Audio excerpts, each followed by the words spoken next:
আসসালামু আলাইকুম আপন মানুষজন, অনলি কুকিং রেসিপিস চ্যানেলে সকলরে জানাই স্বাগতম। আজকে আমি আপনার সাথে শেয়ার করাম সুজির মালপোয়া অথবা তেলের পিঠা রেসিপি। অনেকে অনেক সময় মালপোয়া বানাইতে গিয়ে কিন্তু পারফেক্ট ভাবে পিঠাগুলা ফুলকো ফুলকো হয় না, অথবা তেল দেওয়ার পরে কিন্তু জমি যায়। আজকের পর থেকে আর ইলাখান হইতো না যদি আমার রেসিপিটা ফলো করিয়া বাসা বাড়িতে বানাই। এই মালপোয়াগুলা বানাইবার পরে কিন্তু অনেক বেশি ফুলকো হয়, নরম তুলতুলা থাকে সারাদিন পর্যন্ত। খাইতে অসাধারণ লাগে আর খুব সহজ পদ্ধতিতে বানাই আপনারা লাগি শেয়ার করছি। তো কিলাখান বানাইছি ভিডিওটা দেখা যাক প্রথম থেকে শেষ পর্যন্ত। প্রথমে বড় একটা মিক্সিং বাটি নিছি আর নিছি ঔলাখান একটা কাপ। 4 কাপ তো সকলের গরু কম বেশি থাকে, আমি ঔলাখান একটা 4 কাপ দিয়ে সমস্ত উপকরণ পরিমাপ করিয়া দিব আপনার সুবিধার্থে। আপনারা যাতে খুব সহজে বাসা বাড়িতে বানাইতে পারেন এর কারণে আমি ঔলাখান একটা সহজ পদ্ধতিতে বানাই আপনারা লাগি শেয়ার করলাম।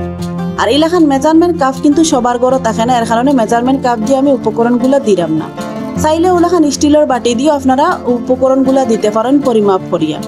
তো যে কাপ আমি দেখাইছি ও কাপ দিয়ে 1 কাপ পরিমাণ নিছি সুজি, আর সুজিগুলারে আমি একটু ব্লেন্ডারও ব্লেন্ড করিয়া নিছি, ওলাখান একদম মিহিভাবে পাউডার করিয়া নিছি।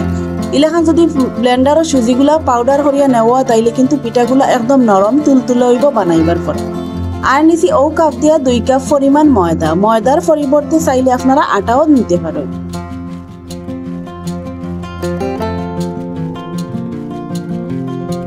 হাফ চা চামচ দিলাইরাম লবণ, আর ও কাপড় 1 কাপ দিলাম চিনি। তবে চিনির পরিমাণটা আপনারা চাইলে আর একটু বেশিও দিতে পারেন। তবে 2 কাপ ময়দা 1 কাপ সুজির লাগি পারফেক্ট 1 কাপ চিনি। যে কাপ দিয়ে আপনি উপকরণ দিবা অথবা বাটি দিয়ে দিবা ও কাপ দিয়ে যদি চিনি দেন তাইলে একদম পারফেক্ট মিষ্টি হইব পিঠার মাঝে। এখন উপকরণগুলারে আমি খুব বালাটিকে একটা চামচ দিয়ে মিশাইয়া নিলাম। যদি আমার আজকের এই সহজ সুন্দর রেসিপিটা আপনার কাছে ভালো লাগে আমার চ্যানেলটাকে সাবস্ক্রাইব করিয়া আমার পাশে থাকার অনুরোধ রইল। এখন ও কাপ দিয়ে প্রথমে আমি 1 কাপ পরিমাণ দিলাম কুসুম গরম পানি। কুসুম গরম পানি দেওয়ার চেষ্টা করবা, তাইলে পিঠাগুলা কিন্তু একদম পারফেক্ট ভাবে হইব ফুলকো ফুলকো আর সারাদিন পর্যন্ত নরম তুলতুলা থাকবে। ভিডিওটা দেখার সময় একটা লাইক দিয়ে প্রথম থেকে শেষ পর্যন্ত দেখার অনুরোধ রইল। আর ছোট ছোট টিপস গুলো একটু ফলো করবা, তাইলে পিঠাগুলো আপনারাও বাসা বাড়িতে পারফেক্ট ভাবে বানাইতে পারবা। প্রথমে আমি 1 কাপ দিছি, আবার ও কাপড় 1 কাপ পরিমাণ দিলাম আবারও কুসুম গরম পানি। মোট আমি 2 কাপ পরিমাণ কুসুম গরম পানি দিছি। আর এখন সমস্ত উপকরণ গুলারে একটু সময় নিয়ে খুব বালাটিকে মিশাইয়া নিতে হইব। একটা কথা মাথাত রাখবা, তেলের পিঠা কিংবা মালপোয়া যত বেশি ব্যাটারটা মিশানি ভালো হইব যত বেশি মিশানি ভালো হইব ব্যাটারটা তত বেশি কিন্তু ফুলকো হইব পিঠাগুলা বানাইবার পরে। যখন তেলও দিবা তখন দেখবা পিঠাগুলা খুব সুন্দরভাবে ফুলকো ফুলকো হইব যদি ব্যাটারটা পারফেক্ট ভাবে হয়। এর কারণে 4 থেকে 5 মিনিট একটু সময় নিয়ে খুব বালাটিকে প্রথমে ব্যাটারটারে ওলাখান ফেটাইয়া নিতে হইব। দেখুন আমি খুব বালাটিকে মিশাইয়া নিছি আর একদম ওলাখান ঘনত্বর ব্যাটারটা হইছে। এখন একটা ঢাকনা দিয়ে ঢাকিয়ে আমি আধা ঘন্টার লাগি রেস্ট রাখি দিব। যদি সময় বেশি থাকে তাইলে 1 ঘন্টার লাগি রাখবা, তাইলে আরো ভালো রেজাল্ট পাইবা। আধা ঘন্টা হয়ে গেলে এখন আমি ঢাকনাটা সরাইয়া নিলাম আর একটা চামচ দিয়ে আপনারা দেখাইলাম। দেখুন সুজিটা ফুলিয়ে একদম ঘন ব্যাটারটা হয়ে গেছে ওলাখান ভাবে। রেস্ট রাখলে কিন্তু পিঠাগুলা বানাইবার সময় অনেক বেশি সুন্দর হইব আর একদম ফুলকো ফুলকো হইব। এখন আমি দিলাইরাম ও কাপড় আরো হাফ কাপ পরিমাণ কুসুম গরম পানি। এখন আমি খুব বালাটিকে মিশাইয়া নিলাম, আবারও একটু সময় নিয়ে খুব বালাটিকে উপকরণগুলারে মিশাইয়া নিতে হইব। তো 2 কাপ দিছি আমি ময়দা, 1 কাপ দিছি সুজি, 1 কাপ চিনি আর 2.5 কাপ দিছি আমি কেন পানি। এখন সমস্ত উপকরণে খুব বালাটিকে মিশাইবার ফালা। যত বেশি মিশানি ভালো হইব, আগেও কইছি তত বেশি কিন্তু পিঠাগুলা একদম পারফেক্ট হইব। খুব বালাটিকে মিশানি হই গেলে এখন একটা চামচ দিয়ে আমি ব্যাটারের ঘনত্বটা দেখাইলাম। তখন ওলাখান ঘনত্বর ব্যাটারটা হইতে হইব। আর যদি দেখুন ইলাখান না হয় তাইলে আরো বেশি মিশাইয়া নিবা। এখন পিঠাগুলা বানাইবার ফালা। এখন এর কারণে আমি আগে থেকে একটা প্যানের মাঝে পর্যাপ্ত পরিমাণে তেল খুব বালাটিকে গরম করিয়া নিছি। আর ওলাখান একটা কৌটার মুখা নিছি আমি। আপনারা চাইলে যে কোনো স্টিলের বাটি দিয়েও কিন্তু এই পিঠাগুলা বানাইতে পারেন। আমি ওলাখান একটা স্টিলের বাটির মুখ নিছি আর খুব বালাটিকে তেলের সাথে বাটির মুখাটারেও আমি গরম করিয়া নিছি। আর চাইলে কিন্তু ওলাখান গুল চামচ দিয়েও বানাইতে পারেন। এখন তেলও আমার খুব বালাটিকে গরম হয়ে গেছে আর কৌটার ঢাকনাটাও খুব বালাটিকে গরম হয়ে গেছে। এখন আমি ঢাকনাটা তুলিয়া ঢাকনার মাঝে 1 চামচ মতো ব্যাটার দিলাইরাম।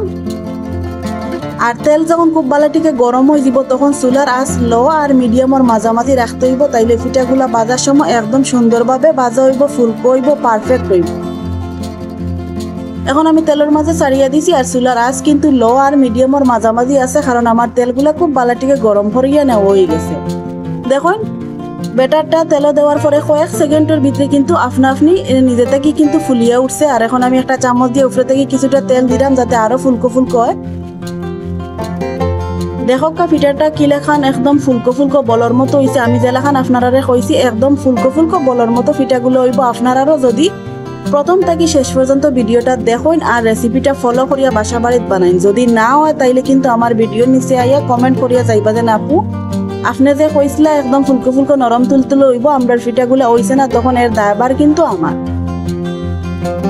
উল্টাইয়া পাল্টাইয়া আমি পিঠাটার খুব সুন্দর একটা কালার হওয়া পর্যন্ত বাজিয়ে নিমু। আর যে কৌটার মুখাটা আমি নিছি এর এই কৌটার মুখের মাঝে কিন্তু অনেকটা ছিদ্র আছে, যার কারণে পিঠাটার নিচের সাইডে ওলাখান একটু ছিদ্র উঠছে। এতে কোনো সমস্যা নাই, কারণ পিঠাটা তো আমার পারফেক্ট ভাবে ফুলকো ফুলকো হয়েছে।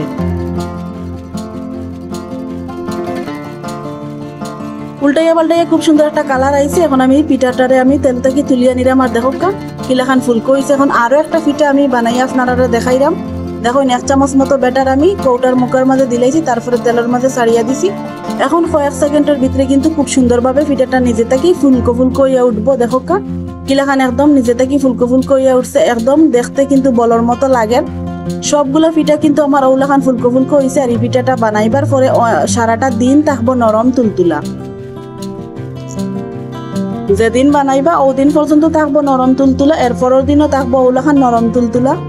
দেখুন ওলাখান করিয়া আমি সমস্ত পিঠাগুলা বাজিয়া নিমু আর একলগে সমস্ত পিঠাগুলা পরিবেশন করি আপনারা লাগি শেয়ার করবো। তার আগে একটা পিঠা আমি প্রথমে আপনারা দেখাইলাম। দেখুন কিলাখান ফুলকো হয়েছে আর নরম তুলতুলো হয়েছে। একটা চামচ দিয়ে আমি একটু পিঠাটার উপরে একটু চাপ দিয়ে দিলাম। দেখুন কিলাখান ফুলকো হয়েছে আর ভিতর কিন্তু একদম ফাঁকা পিঠাটার। বাকি যে পিঠাগুলো আমি বাজছিলাম এখন সবগুলা পরিবেশন করি আপনারা লাগি শেয়ার করলাম। সবগুলা পিঠা কিন্তু নরম তুলতুলা আর ফুলকো।